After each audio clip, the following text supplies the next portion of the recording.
The silent graveyard. The silence of deep space was broken by the soft beeping of sensors aboard the automated probe Watchful Eye. Drifting through the Kepler void, a region of space so dark and empty that most civilizations avoided it entirely, the probe had been conducting routine surveillance for 6 months. Its mission was simple: monitor the outer reaches of human territory and report any unusual activity. What it found defied all expectations. The probe's cameras focused on a site that would send shockwaves through Earth's military command.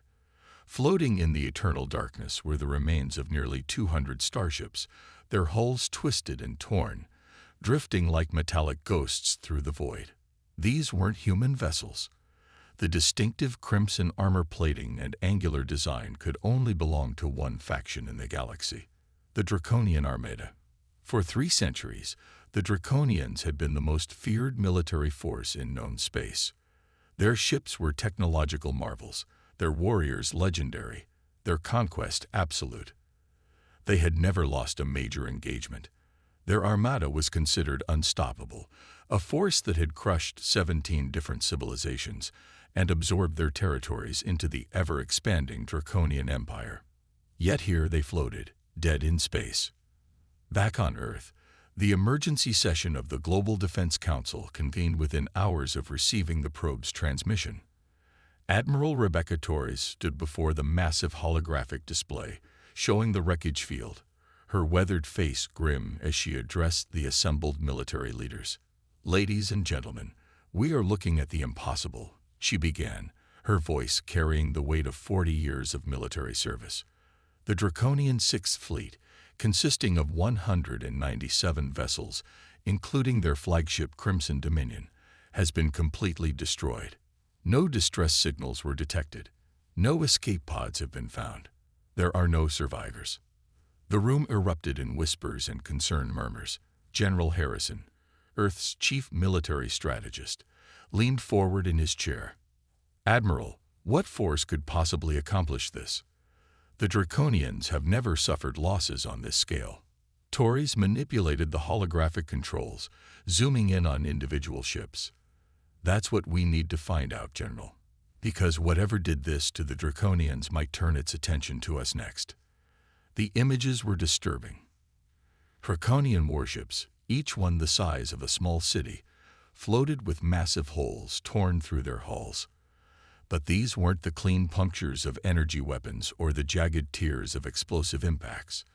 The damage was organic, almost biological in nature, as if something had eaten through the metal itself. "We're dispatching an investigation team immediately," Torres announced. "The Starship Resolute will depart within 12 hours with our best crew. We need answers, and we need them fast." Captain Alina Vasquez received her orders while reviewing tactical reports in her quarters aboard the Resolute. At 42, she had commanded her ship through 3 different conflicts, earning a reputation as one of Earth's most capable military leaders. Her dark hair was pulled back in a regulation bun, and her brown eyes held the steady gaze of someone accustomed to making life-or-death decisions. The mission briefing was brief but sobering. "Take a small team into the Kepler void, investigate the Draconian wreckage, determine what happened, and return with intelligence that could protect Earth from whatever force had annihilated the galaxy's most powerful fleet." Her team was carefully selected. Dr. Marcus Chen, a brilliant xenorchaeologist who had spent 15 years studying alien technology and cultures, would analyze any evidence they found. At 55, Chen was one of Earth's foremost experts on non-human civilizations, his graying hair and kind eyes hiding a razor-sharp intellect that had solved dozens of alien technology puzzles. Lieutenant Jake Morrison, 28 years old and fresh from the Academy's Advanced Pilot Program, would handle navigation and ship operations. Despite his youth, Morrison had demonstrated exceptional skill in complex flying maneuvers and remained calm under pressure. Specialist Sarah Kim, 31, served as the team's communications and data analyst. Her expertise in alien communication protocols and computer systems had proven invaluable in previous missions, and her methodical approach to problem-solving complemented the team perfectly. The Resolute was an exploration-class vessel, built for long-range missions and equipped with the most advanced sensors Earth could produce. As they approached the edge of the Kepler void 3 days later, the crew felt the weight of their mission settling over them like a heavy blanket. "Captain, we're detecting the wreckage field on long-range sensors," Morrison reported from the pilot's station. "It's extensive." Vasquez studied the tactical display. "Take us in slowly, Lieutenant. Full sensor sweep of the entire area. I want to know everything about this place before we get too close." As the Resolute moved deeper into the void, the scale of the destruction became apparent. The Draconian ships weren't just damaged. They were systematically hollowed out. Each vessel showed the same disturbing pattern of organic-looking holes, as if something had burrowed through their hulls from the inside. Dr. Chen examined the sensor readings with growing concern. "Captain, these damage patterns don't match any known weapon system. The metal around these holes shows signs of molecular dissolution, but the process appears to have been selective. Only certain materials were affected." "What kind of materials?" Vasquez asked. "Primarily those with high concentrations of rare earth elements. The same materials used in neural interfaces and consciousness transfer technology." A chill ran down Vasquez's spine. The Draconians were known for their advanced neural implants, devices that enhanced their warriors' combat effectiveness by connecting their minds directly to their ship's systems. If something had specifically targeted those components. "Specialist Kim, are you detecting any active signals from the wreckage?" Kim's fingers flew across her console. "Negative, Captain. No power signatures, no communications, no life signs. It's completely dead out there. But..." She paused, frowning at her display. "I'm picking up some very faint energy readings from the flagship. It's almost like an echo, but the pattern is unusual." Vasquez made her decision. "We're going aboard. Dr. Chen, Lieutenant Morrison, you're with me. Specialist Kim, maintain position and monitor our communications. If anything goes wrong, you get back to Earth and report what we found." The away team suited up in full environmental gear before taking the shuttle to the Crimson Dominion. The Draconian flagship was a massive vessel, over 2 kilometers long and bristling with weapon systems that would never fire again. As they approached the main docking bay, Morrison carefully navigated around floating debris and the twisted remains of smaller vessels. Inside the flagship, emergency lighting cast eerie shadows through the corridors. The ship's artificial gravity was still functional, but the air was thin and carried a strange metallic taste that seemed to seep through their suit filters. Their footsteps echoed hollowly as they made their way toward the command center. "The damage is consistent throughout the ship," Dr. Chen observed, running his scanner over the walls. "Whatever did this, it was thorough. Every neural interface node has been completely dissolved." They found the first body in a side corridor. The Draconian warrior was still at his post, but something was terribly wrong. The body was intact, unmarked by any visible wounds, but the eyes were completely white, as if drained of all life and consciousness. "Captain," Morrison whispered, his voice tight with tension, "look at his neural implant port." Where the Draconian skull should have shown the metallic interface that connected him to the ship's systems, there was only smooth bone. The implant had been completely removed, but not surgically. It had simply vanished, leaving no trace of ever existing. As they proceeded deeper into the ship, they found more bodies, all in the same condition. Hundreds of Draconian warriors standing at their posts, eyes white and empty, their neural implants completely gone. Dr. Chen's analysis grew more disturbing with each discovery. "Captain, I don't think these beings died in the conventional sense. Their bodies are perfectly preserved, but there's no brain activity, no neural pathways, no consciousness. It's as if their minds were simply removed." The command center told the same story. Draconian officers stood at their stations like statues, their hands still gripping controls, their faces locked in expressions of confusion and terror. The main display screen showed only static, but the ship's computers were still running, endlessly cycling through the same error message in Draconian script. Kim's voice crackled through their communications. "Captain, I'm detecting some kind of energy buildup in your area. The readings are getting stronger." "What kind of energy?" "I don't know. It's not matching any known patterns. It's almost like the ship is dreaming." As if responding to her words, the lights around them began to flicker. The static on the main screen shifted, forming brief glimpses of images. For just a moment, they saw the command center as it had been during the ship's final moments. Draconian officers working frantically at their stations, their eyes wide with terror as they faced something beyond their comprehension. Then the vision faded, leaving only the empty shells of the crew. Dr. Chen was scanning one of the command consoles when his detector began beeping frantically. "Captain, I'm reading human technology signatures in this section." "That's impossible. Humans have never had contact with Draconian command systems." He pried open an access panel, revealing circuitry that was definitely not of Draconian origin.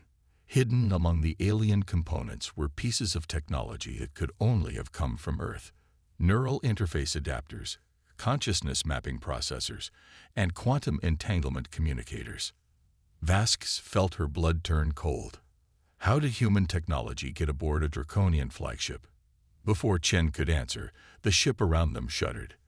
The lights went out completely, plunging them into darkness. Emergency power kicked in a moment later, but when the lights returned, something had changed. Standing among the empty Draconian bodies was a figure in a human environmental suit. But that was impossible. Only 3 humans had boarded the ship.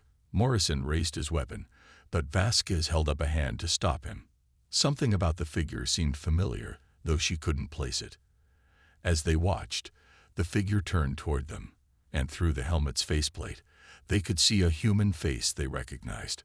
It was Dr. Elizabeth Warren, Earth's leading expert on consciousness transfer technology. But Dr. Warren had died in a shuttle accident 3 years ago.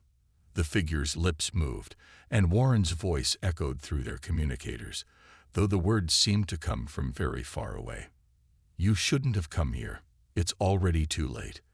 The gateway is open, and it's hungry. So very hungry." The lights flickered again, and when they stabilized, the figure was gone. Kim's panicked voice burst through their communications. "Captain, the energy readings are spiking. Something's happening to the Resolute." Through the flagship's viewports, they could see their ship in the distance.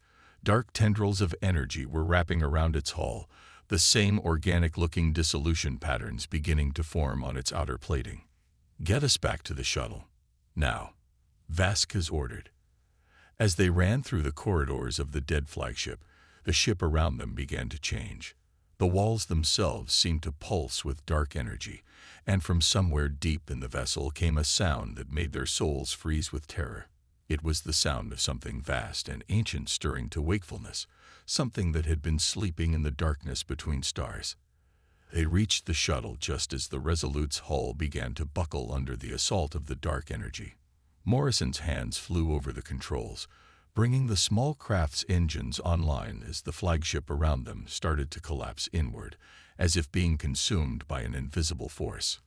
"Kim, get us out of here," Vasquez shouted into her communicator. "I'm trying, Captain. The ship's not responding. Something's interfering with our systems."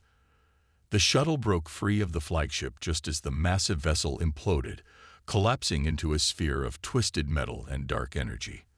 Around them, the other Draconian wrecks began to suffer the same fate, the entire graveyard of ships being consumed by something that defied all understanding. In the distance, the Resolute struggled against the dark tendrils, its engines straining against forces that seemed to bend space itself. Kim had managed to break free, but barely, the ship's hull showing the same dissolution patterns that had claimed the Draconian fleet. As they escaped the Kepler void, Dr. Chen stared at the readings on his scanner, his face pale with the implications of what they had discovered. "Captain," he said quietly, "I don't think we just witnessed the destruction of the Draconian fleet. I think we found evidence of humanity's greatest mistake." The journey back to Earth would give them time to analyze their findings, But already Vasquez knew that their investigation had uncovered something far more terrifying than an unknown enemy. The human technology aboard the Draconian flagship, the appearance of Dr. Warren, the organic nature of the destruction, it all pointed to one horrifying conclusion. Humanity hadn't just discovered what had happened to the Draconian fleet. They had discovered that humanity itself was responsible for it, and whatever force they had unleashed was now turning its attention toward Earth. The consuming darkness. The journey back to Earth took 4 days, but for Captain Elena Vasquez and her crew, it felt like an eternity. The Resolute limped through space, its hull scarred by the dark energy that had nearly consumed them in the Kepler void. Dr. Marcus Chen worked tirelessly in the ship's laboratory, analyzing the data they had collected, while the rest of the crew tried to make sense of what they had witnessed. The truth, when it finally emerged, was worse than anyone could have imagined. Part 2. The consuming darkness. The journey back to Earth took 4 days, but for Captain Elena Vasquez and her crew, it felt like an eternity. The Resolute limped through space, its hull scarred by the dark energy that had nearly consumed them in the Kepler void. Dr. Marcus Chen worked tirelessly in the ship's laboratory, analyzing the data they had collected, while the rest of the crew tried to make sense of what they had witnessed. The truth, when it finally emerged, was worse than anyone could have imagined. Chen called the senior staff to the briefing room on their second day out from the wreckage site. His usually calm demeanor was replaced by barely controlled anxiety, and dark circles under his eyes spoke of sleepless nights spent piecing together fragments of a horrifying puzzle. "I finished analyzing the human technology we found aboard the Draconian flagship," he began, his voice heavy with exhaustion. "The components are from Project Mindbridge, a classified research program that was supposedly shut down 15 years ago." Lieutenant Morrison leaned forward in his chair. "I've never heard of Project Mindbridge." "Most people haven't," Chen replied grimly. "It was buried under layers of military classification. The project was designed to create a direct interface between human consciousness and advanced alien technology. The goal was to give humanity an edge against superior alien civilizations by allowing us to understand and use their weapons and ships." Specialist Kim pulled up her data pad, scrolling through classified files that Chen had somehow accessed. According to these records, the project was led by Dr. Elizabeth Warren and Dr. James Hartwell. It says here that they made contact with an unknown entity in deep space, something they called the Consciousness Collective. Vasquez felt her stomach drop. "The same Dr. Warren we saw on the flagship." Chen nodded slowly. "The entity they contacted wasn't just alien technology. It was something far older and more dangerous. A parasitic consciousness that exists in the spaces between dimensions, feeding on sapient minds and growing stronger with each mind it consumes." The implications were staggering.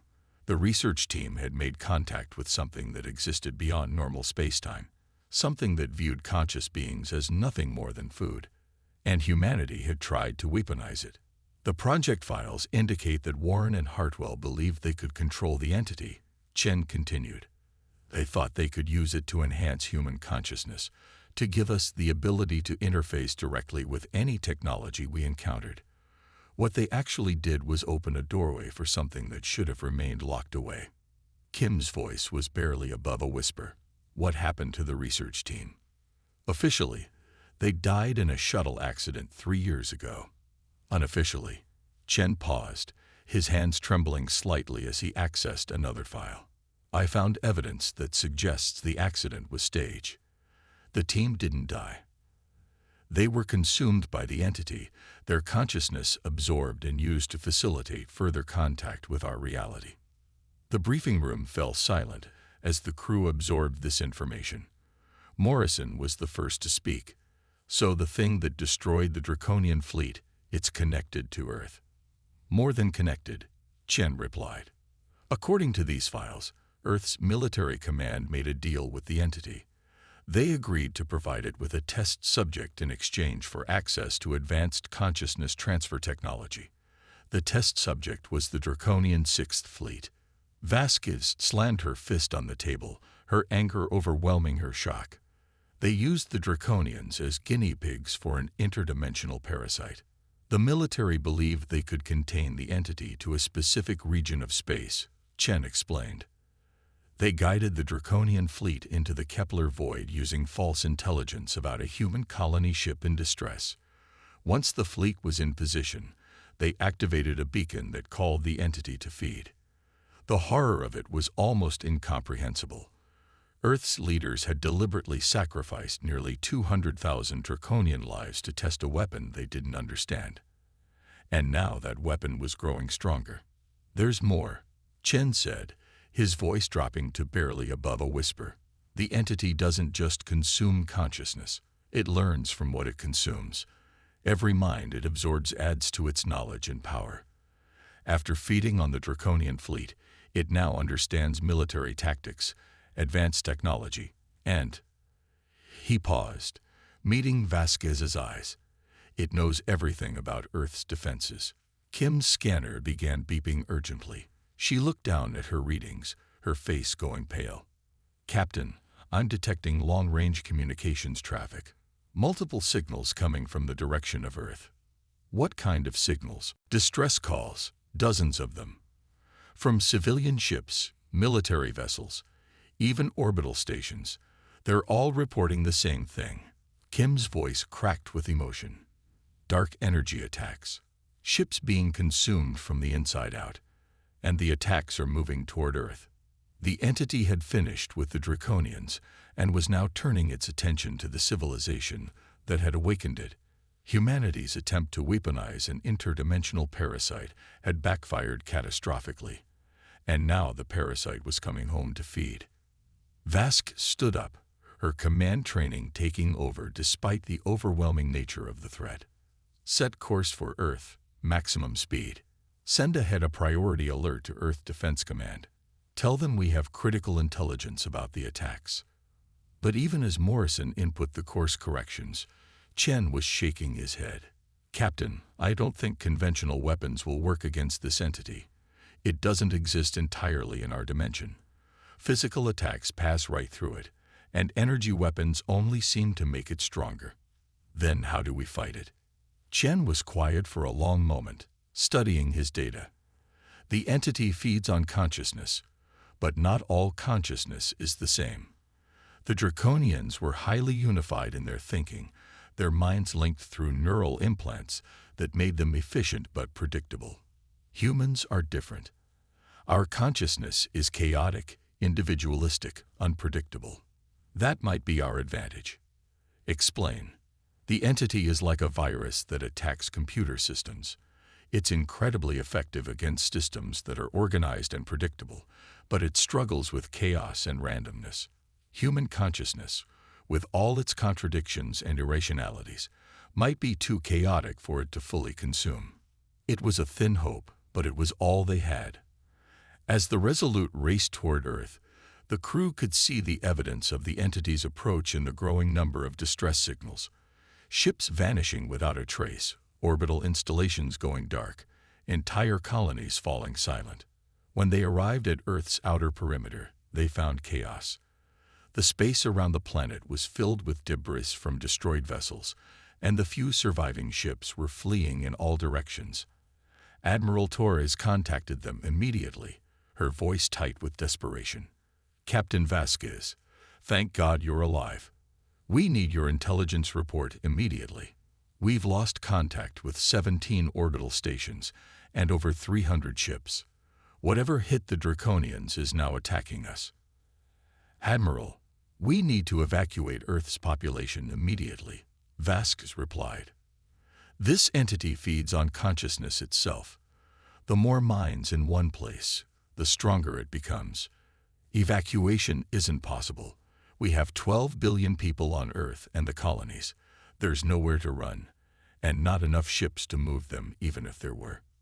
As if summoned by their conversation, the entity made its presence known. Space around Earth began to ripple and distort, reality itself bending as something vast and hungry pressed against the barriers between dimensions. The darkness that had consumed the Draconian fleet now surrounded Earth's solar system, cutting off all escape routes. Dr. Chen was frantically working at his console, trying to find some weakness in the entity's approach. "Captain, I'm detecting a pattern in its attacks. The entity is drawn to large concentrations of linked consciousness. It attacked the Draconian fleet first because their neural implants created a unified network of minds. It's been targeting our military vessels and orbital stations because they have the most advanced communication and coordination systems. What about Earth itself? Earth's population is too scattered and chaotic for the entity to consume all at once. But if it can establish a foothold, if it can create a unified network of controlled minds, it could use that as a base to consume the entire planet." The answer hit Vasquez like a physical blow. The Global Defense Network. Earth's military communication system links every defense installation, every command center, every major military base.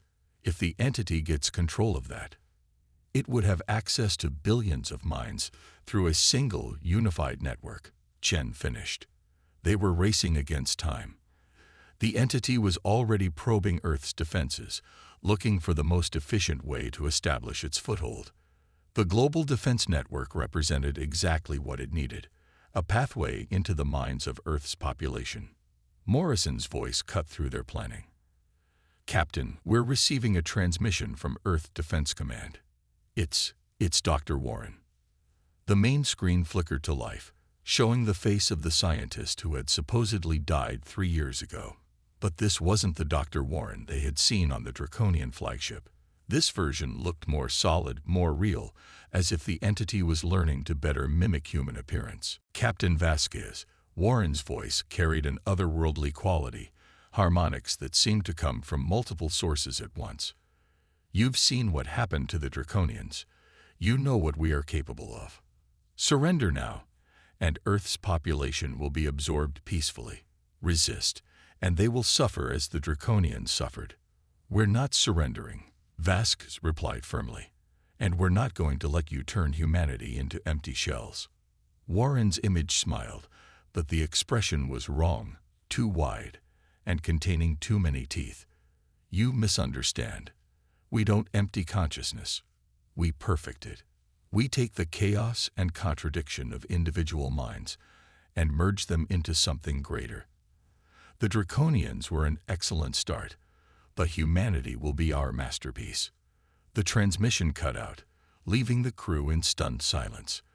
But Chen was already working on a plan, his fingers flying over his console as he accessed the ship's experimental systems. "Captain, I have an idea. It's dangerous, possibly suicidal, but it might work." "What are you thinking, Doctor?" "The entity feeds on consciousness by creating a unified network. But what if we could create a consciousness that was too chaotic, too contradictory for it to absorb? What if we could use humanity's greatest weakness as our greatest strength?" Chen's plan was audacious. The Resolute was equipped with an experimental quantum communication system designed to link multiple ships into a coordinated fleet network. Chen wanted to reverse the process, using the system to create a deliberate chaos in Earth's communication networks. Instead of creating unity, they would create the ultimate expression of human individuality, a network that amplified the contradictions, disagreements, and chaotic thoughts of every person connected to it. The entity, expecting to find a unified consciousness it could easily consume, would instead encounter a storm of conflicting thoughts and emotions that would overwhelm its ability to process. "It's never been tested on this scale," Chen admitted. "The feedback could destroy every communication system on Earth. But if it works, the entity won't be able to establish its foothold." Vasquez didn't hesitate. "Do it." But as Chen began the process, the entity struck first. Dark energy tendrils wrapped around the Resolute, and suddenly the ship was filled with the same organic dissolution patterns they had seen on the Draconian vessels. The entity had learned from its encounter with them in the Kepler void, and was now attempting to consume their ship directly. Kim screamed as her console exploded in sparks. Morrison fought to maintain control as the ship's systems began failing one by one. The entity was trying to break their minds, to turn them into another link in its growing network of consciousness. But Chen continued working, even as dark energy began eating through the walls around him. "Captain, I need you to access the quantum communicator manually. The automated systems are compromised." Vasquez fought her way through the deteriorating ship to the communication center. All around her, the Resolute was being consumed from the inside out, but she pushed forward, driven by the knowledge that Earth's survival depended on their success. She reached the quantum communicator just as Chen finished his preparations. "On my mark, Captain. This is going to hurt." The moment Vasquez activated the system, her mind was flooded with the thoughts and emotions of 12 billion human beings. Every fear, every hope, every contradiction and conflict that made humanity what it was crashed through her consciousness like a tidal wave. She felt herself being torn apart by the sheer chaos of human thought. But she held on, using her training and willpower to maintain her sense of self, even as billions of other minds pressed against her consciousness. And through the chaos, she could feel the entity's confusion and pain. It had expected to find order, unity, something it could easily digest. Instead, it found the beautiful, terrifying chaos of human consciousness in all its contradictory glory. The entity recoiled, its tendrils of dark energy withdrawing from the Resolute as it tried to process the overwhelming flood of chaotic thought. For the first time since it had awakened, it encountered something it couldn't consume. Chen's voice came through the communication system, distorted but triumphant. "It's working, Captain. The entity can't process the chaos. It's retreating." Around Earth, the dark energy that had been pressing against reality began to dissipate. The entity, wounded by its encounter with humanity's chaotic consciousness, withdrew to the spaces between dimensions to recover. It would return eventually, but not today. As the immediate threat passed, Vasquez found herself alone in the communication center of the dying Resolute. The quantum communicator had burned out from the strain, and the ship was too damaged to repair. But they had bought Earth time, and more importantly, they had discovered how to fight something that had seemed invincible. Dr. Chen found her there, his own body showing the strain of channeling billions of human minds. "Captain, are you all right?" "I think so," she replied, though she wasn't entirely sure. The experience of touching the collective consciousness of humanity had changed her in ways she was still trying to understand. "What's our status?" "The ship's dead, but Kim managed to get a distress signal out before the communication systems failed. Earth Defense is sending rescue ships." Chen paused, looking out through the damaged viewport at the planet below. "Captain, I need to tell you something. The entity isn't gone. We heard it, confused it, maybe even frightened it. But it's still out there, and it will adapt to what we showed it today." Vasquez nodded, understanding the implications. "Then we need to be ready for it when it comes back." "There's something else. During the chaos field, I felt something. The entity isn't just a parasite. It's lonely.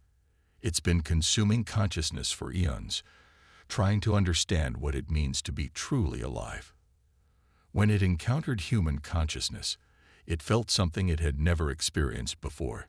Genuine emotion, genuine individuality." "What are you saying, Doctor?" Chen was quiet for a long moment. "I think it's possible that the entity doesn't want to destroy us. I think it wants to become us. And maybe, with time and understanding, we can find a way to coexist." As rescue ships approached the damaged Resolute, Vasquez reflected on what they had accomplished. Humanity had faced an enemy that had effortlessly destroyed one of the galaxy's most powerful civilizations. They had confronted a force that existed beyond normal reality, something that fed on consciousness itself. And they had won, not through superior technology or military might, but through the one thing that made them uniquely human: their beautiful, chaotic, contradictory consciousness. The same traits that other civilizations saw as weaknesses had proven to be humanity's greatest strength. The entity would return, and when it did, humanity would be ready. They would meet it not with weapons or shields, but with the full force of human individuality, creativity, and stubborn refusal to surrender. Because that was what humans did. They faced the impossible. They adapted to the unthinkable, and they found ways to turn their weaknesses into strengths. The galaxy had underestimated humanity before, and now even forces from beyond reality were learning the same lesson. Humanity would not go quietly into the dark. They would rage against it, confuse it, and ultimately transform it into something new. Something that had never existed before in the vast emptiness between the stars. Something beautiful.